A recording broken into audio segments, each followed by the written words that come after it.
أعوذ بالله من الشيطان الرجيم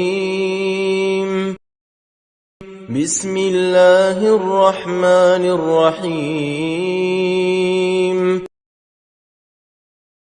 Bismillah. Assalamualaikum warahmatullahi wabarakatuh. Alhamdulillahirabbil alamin. Assalawatu wassalamu ala rasulina karim Muhammadin sallallahu alaihi wasallam wa ala alihi wa ashabihi ajma'in wa man tabi'ahum bi ihsanin ila yaumiddin, amma ba'd. Qala Allah ta'ala fi kitabihil karim ba'da an a'udzu billahi minasyaitonir rajim. Ya ayyuhalladzina amanu taqullaha wa qulu qawlan sadida yuslih lakum a'malakum wa yaghfir lakum dunubakum wa may yuti'illaha wa rasulahu faqad faza fawzan 'azima. Wa qala nabiyyunal karim sallallahu alaihi wasallam, talabul ilmi faridatun ala kulli muslim. Sahabat mulia menara Quran yang insyaallah dimuliakan oleh Allah tabaraka wa taala, dari Menara Quran kami mendoakan semoga antum semuanya beserta keluarga dalam keadaan sehat walafiat, senantiasa mendapatkan perlindungan yang luar biasa dari Allah Ta'ala.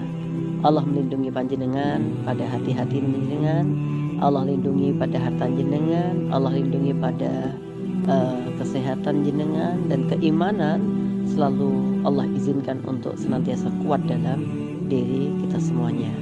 Salawat dan salam semoga senantiasa dicurahkan untuk Nabi kita yang mulia Muhammad sallallahu alaihi wasallam. Jamaah, teman-teman yang berbahagia, sebagaimana yang telah disampaikan oleh admin bahwa siang hari ini kita akan mengkaji, yaitu dengan judul Allah meridhoi 3 perkara dan Allah membenci 3 perkara. Kajian ini kita dasarkan dalam hadis, atau kita dasarkan dari hadis riwayat Imam Muslim ya. Jadi berdasarkan hadis ini Allah meridhoi 3 perkara dan membenci 3 perkara. Tentu bahwa 3 hal baik yang diridhoi ataupun 3 hal yang dibenci ini bukan pembatasan ya. Artinya bahwa yang disampaikan saat ini adalah ini, begitu. Di kesempatan yang lain, di kondisi yang lain, ada juga perkara-perkara dari selain yang kita sebutkan nanti, termasuk yang diridhoi ataupun yang dibenci oleh Allah Ta'ala. Nah, Nabi Muhammad sallallahu alaihi wasallam bersabda, "Innallaha yardha lakum salasan wa yakrahu lakum salasan. Fayardha lakum an ta'buduhu wa la tusyriku bihi syai'an wa an ta'tasimu bihablillahi jami'an wa la tafarraqu wa yakrahu lakum qila wa qala wa kasratas su'ali wa ida'atal mali." Rawahu Muslim. Teman-teman dan jamaah semuanya insyaallah dimuliakan oleh Allah Ta'ala. Sesungguhnya Allah meridhoi 3 hal dan membenci 3 hal bagi kalian. Dia meridhoi kalian untuk menyembahnya dan tidak menyekutukan dengan sesuatu apapun. Itu yang pertama yang Allah ridhoi. Yang kedua, Allah memerintahkan kita agar wa'tasimu bihablillahi jami'a, kita berpegang teguh pada tali Allah. Dan yang ketiga, agar kita diridhai Allah oleh Allah apa? Wala tafarraqu, agar kita tidak bercerai-berai. Ya, sehingga 3 hal yang dicintai oleh Allah, diridhai oleh Allah, yaitu 1, kita jangan pernah menyekutukan Allah dengan apapun. Apakah dengan sesembahan lainnya, ataukah dengan kecintaan yang melebihi cinta kita pada Allah, ya, atau kemudian berkurban yang kurban itu ditujukan kepada selain Allah, ya. Sehingga di sini ya, kalau kita pengen mendapatkan ridha Allah, maka kuatkan tauhid kita, ya, kuatkan akidah kita, jangan ada sedikit pun unsur-unsur kesyirikan. Dan perlu kita ketahui bahwa syirik itu adalah akbarul kabair, sebesar-besar dosa besar. Yang kedua, Allah Subhanahu wa taala meridhoi kita tatkala kita berpegang dengan tali Allah, yaitu Al-Qur'an, As-Sunnah, yaitu syariat-syariatnya. Sehingga kita harus punya yang namanya tolok ukur, parameter kebenaran. Ya, jadi tolok ukur ya, kemudian parameter ya kebenaran yang ada pada kaum muslimin ya tentunya yaitu syariat Allah. Karena kalau kita mengikuti kebanyakan orang, pada umumnya orang, ya namanya kebanyakan, namanya umumnya, rata-rata banyak yang tidak benar. Maka banyak ayat mengatakan qalilan ma tashkurun, qalilan ma tadzakkarun. Sedikit dari kalian yang berzikir, yang ingat, sedikit dari kalian yang bersyukur. Tapi kalau kebanyakan wa aksaruhumul fasikun wa aksaruhumul zalimun wa aksaruhumul kafirun, banyak banget. Dan kebanyakan mereka zalim, kebanyakan mereka kafir, kebanyakan mereka kufur gitu. Nah, kebanyakan mereka fasik begitu. Nah, untuk itu jamaah yang berbahagia, maka kita harus memperkuat diri kita untuk semakin kuat dalam bersyariat ini. Ya, perintah-perintah Allah yang sudah kita pahami dengan baik, ayo kita kerjakan. Dan sebaliknya larangan-larangan yang kita sudah jelas paham, ya mari kita tinggalkan larangan itu. Kemudian wala tafarruqu, ya supaya kita diridhoi oleh Allah Ta'ala, maka mari ya kita jaga ukhuwah Islamiyah. Innamal mu'minuna ikhwatun, maka sesungguhnya orang-orang beriman itu saudara. Maka janganlah kemudian perbedaan madhab di antara kita. Ada yang habis takbiratul ihramnya membaca Allahumma ba'id baini, ada juga yang membaca kabira walhamdulillahi katsira, biasa. Dan itu tidak menjadikan sebab kita untuk bercerai-berai, tidak menyebabkan pada kita untuk bertikai dalam hal ini. Selama masing-masing punya dasarnya, selama masing-masing punya pegangannya, silahkan. Dan kita saling menghormati antara satu dengan yang lainnya. Tapi kalau sudah perkara yang memang itu Al-Quran menjelaskan, contoh larangan minum khamr, ini bukan wilayah-wilayah toleransi lagi jamaah, maka ini sudah masuk tataran yang bahwa khamr adalah haram, maka kita harus sepakat dalam hal itu. Jamaah yang insya Allah dimuliakan oleh Allah Ta'ala. Kemudian yang berikutnya adalah perkara yang dibenci oleh Allah. Ada 3 juga di sini. Yang pertama, Allah Subhanahu wa taala membenci pada kalian apa? Qila wa qala. Apa itu qila wa qala? Qila wa qala itu banyak ulama menjelaskan ya, di antara maknanya adalah perkataan-perkataan yang tidak jelas. Ya, jadi kita menyampaikan sesuatu yaitu hanya katanya dan katanya pun itu juga belum jelas kebenarannya. Dan ini menceburkan ya seseorang pada urusan-urusan manusia yang luas. Kadang-kadang satu bisa memunculkan ghibah, yaitu menjelaskan membicarakan aib-aib keburukan orang lain yang sebenarnya belum tentu hal itu terjadi pada orang lain gitu. Wong itu terjadi aja keburukan itu pada teman kita nggak boleh kok untuk nyebar-nyebarinya begitu. Jadi itulah yang dimaksud dengan ghibah. Ya, apalagi kemudian berita itu nggak jelas, yang bawa juga nggak jelas. Inilah yang disebut dengan diantara makna dari qila wa qala. Atau kemudian menyebarkan berita-berita yang membuat manusia khawatir, membuat manusia takut begitu. Maka dalam hal-hal yang semacam ini ya kita juga harus selektif dong terkait dengan berita-berita. Tidak semua berita yang kita terima mesti kita sebarkan. Kita juga melihat kalau teman kita baca kayak begini bagaimana begitu.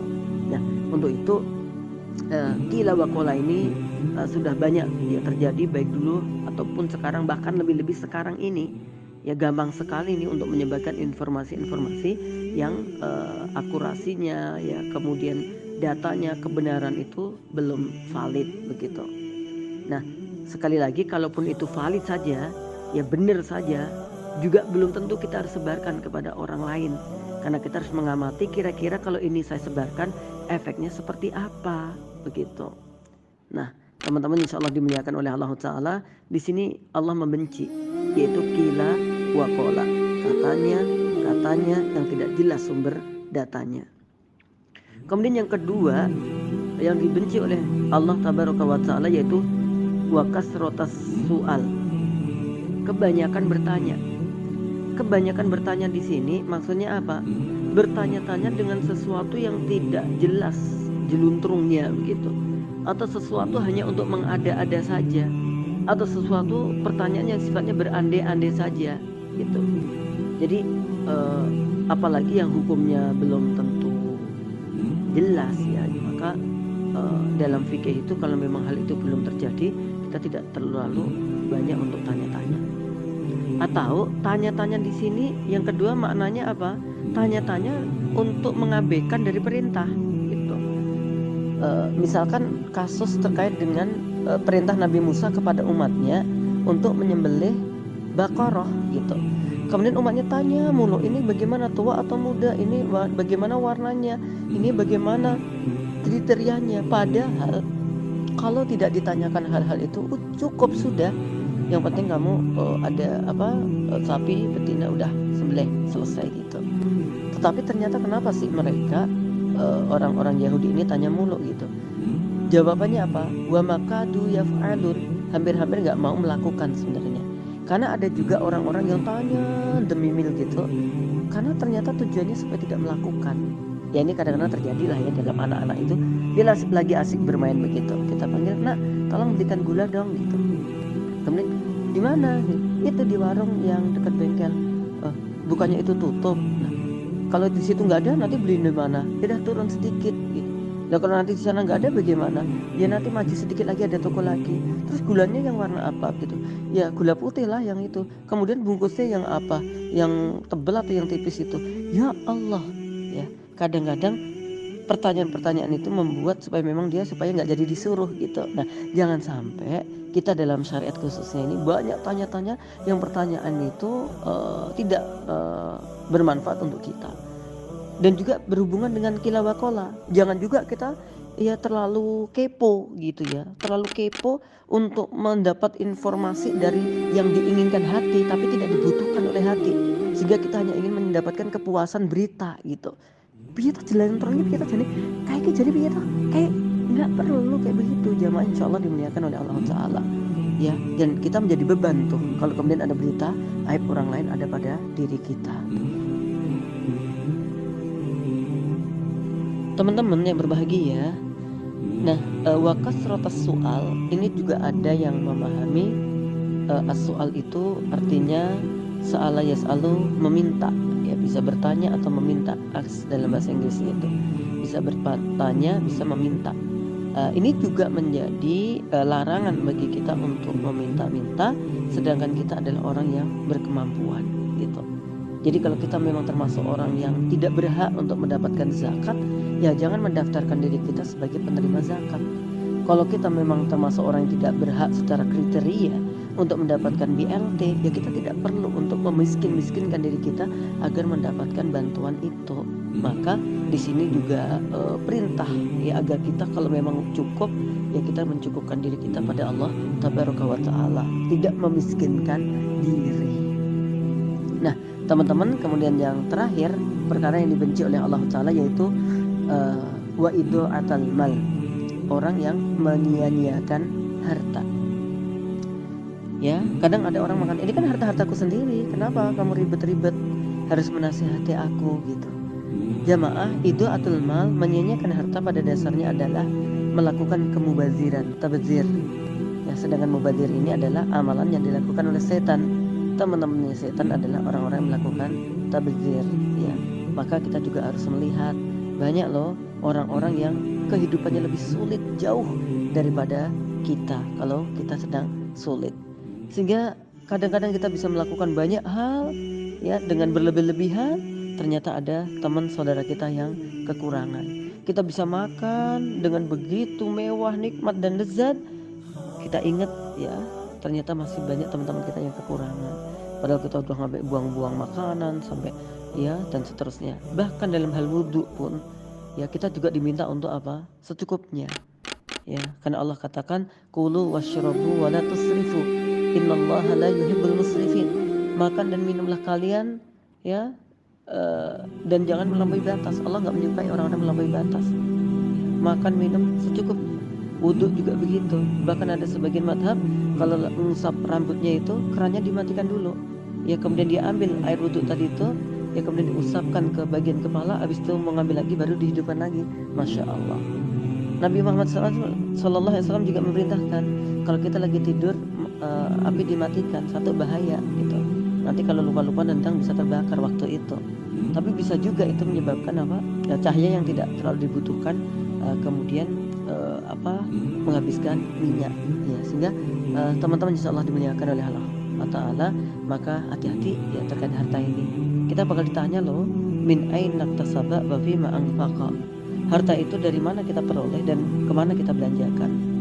Bukan hanya yang penting halal-halal aja ya, belanja halal tapi kalau mubadzir menjadi haram nantinya begitu ya. Insyaallah dimuliakan oleh Allah Ta'ala. Kita ringkas dari penyampaian dari awal tadi ya, bahwa Allah mencintai kita 3 hal.